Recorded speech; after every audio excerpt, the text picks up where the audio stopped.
Past continuous tense.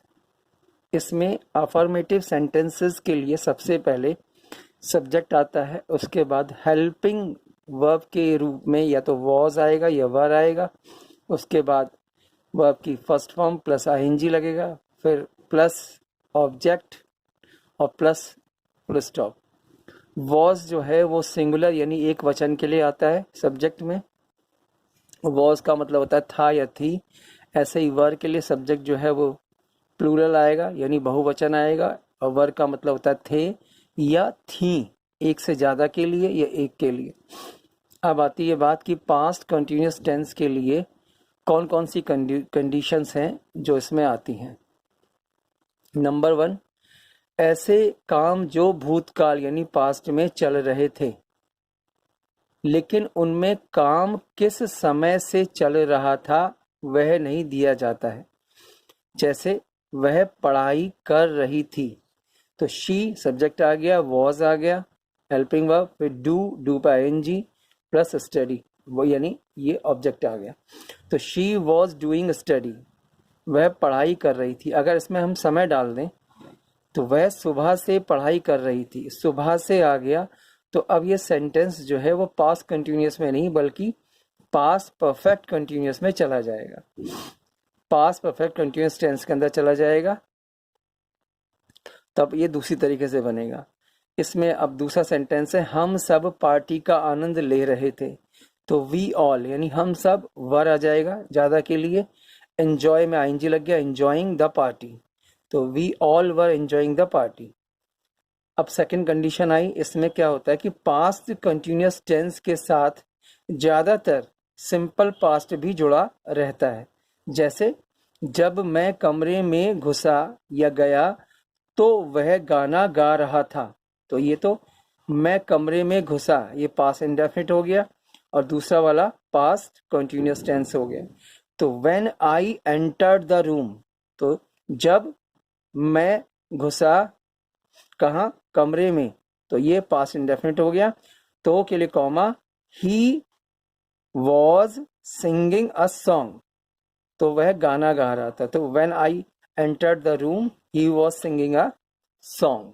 अब आई तीसरी condition, जब भूतकाल यानी पास्ट टाइम में दो काम एक साथ हो रहे हों तो भी पास्ट कंटिन्यूअस टेंस का यूज यानी इस्तेमाल होता है। जैसे जब मैं पढ़ाई कर रहा था तब मेरी माँ खाना बना रही थी, दो काम एक साथ हो रहे हैं, तो वाइल का मतलब जब या व्हेन भी लगा सकते हैं।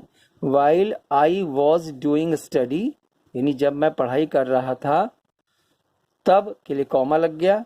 माई मदर यानी मेरी माँ वॉज कुकिंग खाना बना रही थी, तो while I was doing study my mother was cooking, तो ये हो गया। और फोर्थ कंडीशन हो गई, ऐसे वाक्य यानी सेंटेंसेस जिनमें पास्ट की आदत या लगातार करने वाले काम को दर्शाती है। जैसे वह लगातार रो रहा था, वह लगातार रो रहा था, तो लगातार के लिए कॉन्स्टेंटली आ जाएगा या कंटिन्यूअसली आ जाएगा, तो ही वॉज कॉन्स्टेंटली क्राइंग या ही वॉज कंटिन्यूअसली क्राइंग। ऐसे ही तुम हमेशा दूसरों को दोष दे रहे थे, पास्ट में आ गया, तो या तुम हमेशा दूसरों को दोष देते रहते थे, तो you were always blaming others. अब हम पास्ट कंटिन्यूअस टेंस की जो काइंड्स होती हैं अलग अलग, जैसे अफर्मेटिव सेंटेंसेस, नेगेटिव सेंटेंसेस या इंट्रोगेटिव सेंटेंसेस, वो करेंगे। तो सबसे पहले अफर्मेटिव सेंटेंसेस की बात करते हैं। इसे सीधे सेंटेंसेस यानी सीधे वाक्य कहते हैं। सीधे का मतलब है जिसके अंदर नेगेटिव और इंट्रोगेटिव नहीं आते हों, तो ये हम अभी पहले कर चुके हैं। सब्जेक्ट आएगा, उसके बाद वॉज वर्ब में से एक आएगा हेल्पिंग वर्ब की के रूप में, उसके बाद वर्ब की first form plus ING plus object. ये बता चुका हूँ कि वॉज जो है वो सिंगुलर के लिए आता है, एक वचन के लिए, इसका मतलब था या थी होता है। और वर जो है प्लूरल के लिए आता है, बहुवचन के लिए, जिसका मतलब थे या थी होता है, यानी एक से ज़्यादा के लिए। अब इसमें सेंटेंस है कल हम उनका इंतज़ार कर रहे थे, तो वी वर वेटिंग, वेट पाएंजी लग गया, वेटिंग फॉर देम यस्टरडे, तो we were waiting for them yesterday. अब इसका नेगेटिव बनाएंगे, तो नेगेटिव सेंटेंसेस के लिए क्या करते हैं, सब्जेक्ट आएगा, वॉज वर आएगा, उसके बाद नॉट, उसके बाद वर्ब की first form plus ING plus object. Was not की जगह हम वॉजेंट भी कह सकते हैं, वर नॉट की जगह वॉरेंट भी कह सकते हैं। कल हम उनका इंतजार नहीं कर रहे थे, तो we were not waiting for them yesterday, were not की जगह वरंट लगा सकते हैं।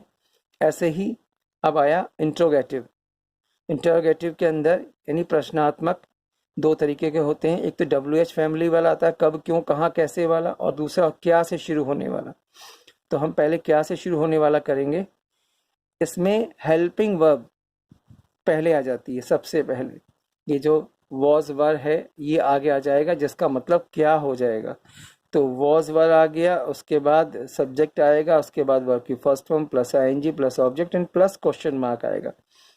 तो आया इसमें सेंटेंस हो गया, क्या तुम भी उनका इंतजार कर रहे थे, तो were you also waiting for them, were you also waiting for them. और अब आया इसका इंट्रोगेटिव नेगेटिव। इसमें कुछ नहीं करना है, वॉज वर पहले से था, उसके बाद सब्जेक्ट, उसके बाद नॉट लग जाएगा, वर्ब की first form plus ING plus object plus question mark, और नॉट, इसको हम नॉट को आगे ले जाके भी बना सकते हैं। जैसे क्या तुम उनका इंतजार नहीं कर रहे थे, तो were you not waiting for them, were you not waiting for them, और इस नॉट को आगे ले आएंगे तो वरंट भी आ जाएगा, तो weren't you waiting for them, weren't you waiting for them, ये हो जाएगा। इसके बाद अब आया इंट्रोगेटिव, कौन सा वाला, कब क्यों कहाँ कैसे, WH फैमिली वाला। तो इसमें क्या करेंगे, जो इंट्रोगेटिव पहले वाला था जिसमें वॉज वर आगे था, हेल्पिंग वर्ब आगे आ गई थी, उसके आगे हम WH लगा देंगे, यानी फैमिली वाला, कब क्यों कहाँ कैसे यहाँ आ जाएगा, ये पहले से था, तो ये WH फैमिली आएगी, वॉज वर आएगा, सब्जेक्ट आएगा, वर्ब की first form plus ING plus object plus question mark. तो वे सब उनका इंतजार क्यों कर रहे थे, तो वाई आ गया WH में, क्यों पहले आ गया, तो why were they all waiting for them, why were they all waiting for them. ऐसा ही इंट्रोगेटिव नेगेटिव की बात करते हैं, तो कुछ नहीं, वैसे ही रहेगा, WH फैमिली का, उसके बाद वॉज वर, उसके बाद सब्जेक्ट, और सब्जेक्ट के बाद नॉट आएगा, फिर वर्ब की first form plus ING plus object plus question mark, और नॉट को हम आगे भी ला सकते हैं। वे सब उनका इंतजार क्यों नहीं कर रहे थे, तो why were they all not waiting for them, why were they all not waiting for them, और नॉट को अगर हम आगे ले आएंगे तो हो जाएगा why weren't they all waiting for them. और ऐसे ही नेक्स्ट हमने बनाया है कौन। जब हम कौन या कौन कौन का यूज करते हैं तो उसको कैसे बनाते हैं, तो कौन कौन उनका इंतजार कर रहे थे, तो कौन यानी इसमें सब्जेक्ट नहीं आएगा, सब्जेक्ट तो खुद पूछा जा रहा है कि कौन कौन उनका इंतजार कर रहे थे, तो कौन कौन के लिए हु ऑल आएगा, who all were waiting for them, who all were waiting for them. और इसका नेगेटिव बनाएंगे तो हु ऑल वर नॉट, या नॉट आ जाएगा, who all were not waiting for them. दोस्तों, अगर आपको ये वीडियो पसंद आई है तो प्लीज़ इसे लाइक करें, इसे शेयर करें, और जिन्होंने मेरे चैनल को सब्सक्राइब नहीं किया है प्लीज़ सब्सक्राइब करें, साथ में बेल आइकन को दबाएं, ऑल नोटिफिकेशन को दबाएं, ताकि आने वाली वीडियोस के नोटिफिकेशंस आपको जल्द मिल सकें। इस वीडियो को देखने के लिए आपका बहुत बहुत धन्यवाद। अपना ध्यान रखिए। बाय।